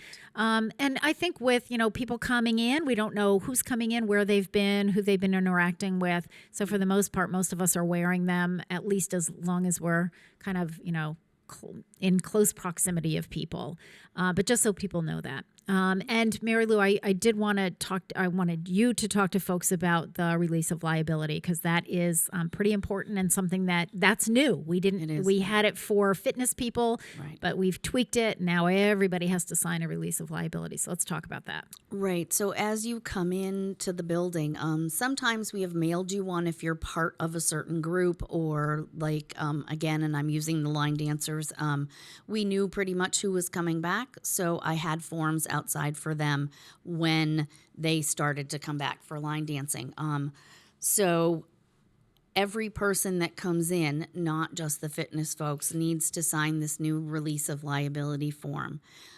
We worked with the company that makes My Senior Center to figure out how we were going to keep track of who had signed and who needed to sign, because, I mean, we certainly don't want to be asking you 15 times and, right. you know, have you so did you this? sign this? Could you sign this? You know, and then obviously we're going to have, you know, multiple. So anyway, Sandra can see on the screen that she is, if you have filled one out or not, because there's a mechanism that pops up. So once you sign it, it gets entered into My Senior Center, and then we never ask you to sign it again. Yeah, so it's a one-shot deal. deal. Yep, it's one time. You don't have to do it every time you come in. No, some folks have asked that. Do I need to sign it every time? No, please. That's way too much paper. No, thank you. So basically, it is a two-sided form. There is wording on both sides. You're going to print your name at the bottom and then sign your name and date it. So There's a lot on the form. You are more than welcome to sit down and read it before you sign it. We will ask that, by the second, if you're running out the door because you have someplace else to be, that's fine. But we will ask absolutely by the second time you come in that the form is signed, or we're going to not be able to have you come in. Yeah. Because it's a requirement now. So, there's a whole lot of, information on the front that Tina went over with the law department. And basically, I'll say the Reader's Digest version is you are responsible for your own well-being. Mm-hmm. So if you are sick, as we have said, and this isn't just part of COVID. If you're sick and you don't feel well, please don't bring me your cold. Please don't bring me your stomach bug. I'm good if I don't have that. Thank you very much. And you know what, Mary Lou, I think the other thing to point out to people is that, yes, clearly if you, stomach, sick, what, but if you have something like a heart condition and you wake up and maybe you're feeling a little, clammy, or, you just don't feel quite right. Right. We have way too many people who have in the past come to the senior center, and we find out later, it's not that they're sick, like they have a cold that they're going to pass on to somebody, but they have underlying health conditions. Correct. And well, I was a little woozy this morning, or I just didn't feel, I was a little off this morning. Yeah. You know what? Please be safe, because I can tell you that 9 times out of 10, if you come in and it escalates, we're going to end up calling 911. And I don't think I've ever had a case where I've called 911 where somebody didn't ultimately say to me, I wasn't feeling right this morning. And they should have never come down in the first place, because, we don't, we don't want them to be falling or, having a cardiac event or something like that at the senior center. So, I think the Cliff Notes version of the liability form is that we as a staff are doing everything we possibly can to keep you safe while you are in our building, with distancing, with all the mandates, with room capacities and all of that. But it is your responsibility to know yourself and to take care of yourself and to be responsible. If you feel like the only way you want to come in is with a mask on, wear your mask. I mean, just because we're not mandating it, wear it. Do what's comfortable for you. Yep. So that's it's basically releasing the city from liability. If we do get sick, it's not because we haven't done everything we can. Exactly. Right. So that's kind of the long and the short of it. Yep. And a couple things, on the back are, if we've set up a room, we've set it up for a reason. We've set it up for a purpose. We went over it, as we said earlier, with Joe Rouse. And so in the dining room, for example, there's 4 chairs to a table. It doesn't mean that you're going to move, because there's 6 of you that come in. I'm sorry, but for right now, there's 4 of you at a table. Right. So we're not going to have 6 at a table. It's not safe at this point. Yeah, I think it's that's the safety. Right. It's the furniture stays the way the furniture is set up. Correct. It's not to be moved, please. Yep. And there's plenty of places within the senior center where you can wash your hands. Alex has also put up hand sanitizer dispensers in different places in the senior center. Feel free to use them. If for some reason you use it and, it's empty and nothing comes out, please let one of the staff know, because we're not going around and checking every hand sanitizer station, every minute. But certainly if it's empty, tell us and we'll get Alex to fill it up. So things like that, Mary Lou, the other thing, because I'm conscious of the time, and I know I have to leave a little early today because of Brown Bag, but I do want to talk a little bit about the games room. So let's finish up with that, because I know we have had a lot of people that have been anxious about getting back, and the pool league, and so let's finish up with that, because I think that's something that's an important topic for a lot of people that are listening. It is. We do have some of the pool guys, I will say, and some ladies have also been back. So they are playing, I'm going to call it pickup games, because whoever's up there, you can either practice. There's 3 pool tables. You can practice by yourself. You can play a game against someone, depending on how many people are there. So the 3 pool tables are still open.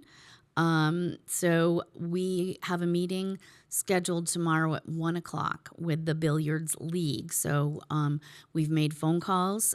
If by chance I have missed you, please feel free to come to the meeting because, again, we're going to have to talk about changing up the Billiards League possibly if we have more than 18, because 18 is the magic number up in the games room. And that includes, means that includes both the pool area as well as the card playing area. Correct. And again, there are chairs set up with the tables. Absolutely. So that we have 18 chairs between the pool, the bar stools that are kind of at the pool. Yep. And so I know, people. Again, we don't want people to be surprised. Well, what do you mean we can't do this or we can't do that? So the bar stools are set up so that there's tables in between now. So there's some distancing. There's fewer chairs per table to the right of the pool tables where folks play cards. So there's fewer chairs per table and there's fewer tables in there because the number's 18. Yep. So when we're in the Billiards League, there will not be card playing. Right. Because that 18 is going to be taken up by the pool league. Right. So on Thursdays, the games room is open from 9:30 because a couple of the guys clean the pool tables between 8:30 and 9:30. So from 9:30 until 1. And then 1 o'clock is that magic number for Pool League, which will start next week. As Mary Lou said, as you said, Mary Lou, the organizational meeting is tomorrow afternoon. Yep. We'll see how many people, are coming back, how many people are interested, maybe some new people that we don't even know about. Right. So that will all happen tomorrow. We'll sort it all out. Yep. And, I think the bottom line is we're just asking people to be patient. This is different for all of us, not just you. It's different for the staff. And we are adjusting, day by day. So Right. And think about the staff when you come in. We've been by ourselves. Yeah, we haven't interacted with any of you, inside the building, other than on the phone.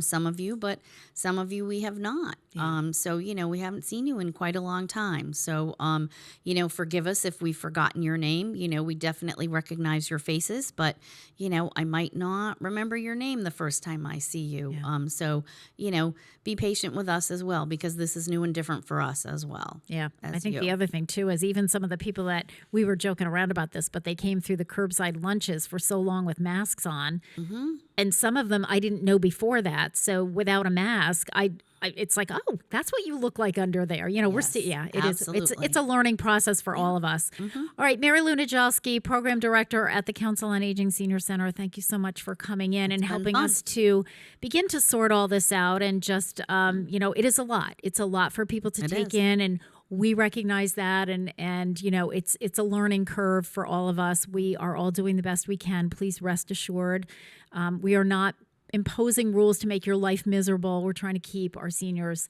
as safe as possible, and just keep in mind that we do work with the most vulnerable population right now when it comes to this virus. So we are being, as cautious and as are the other senior centers. Right. All right. We're going to finish up as we leave because Mary Lou and I are going to bag out because we've got brown bag. But we're going to listen to Joe Jones singing You Talk Too Much. This is in honor of the birthday of talk show host Mike Douglas. I will be back next week. Pete Coles, it's great to have you back, and we will see everyone next week. Have a great one.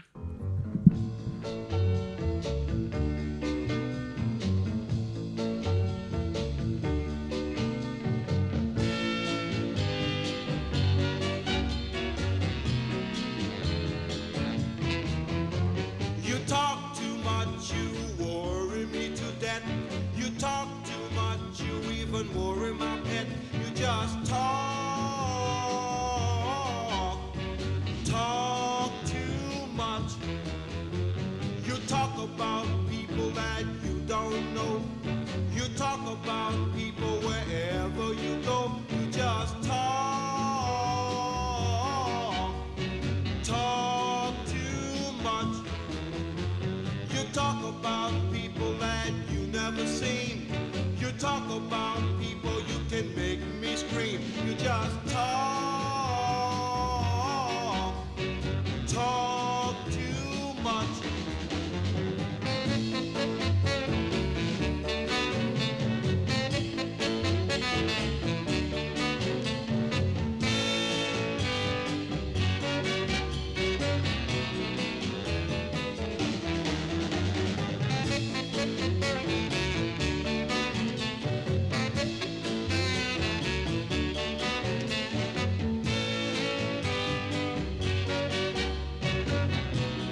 football.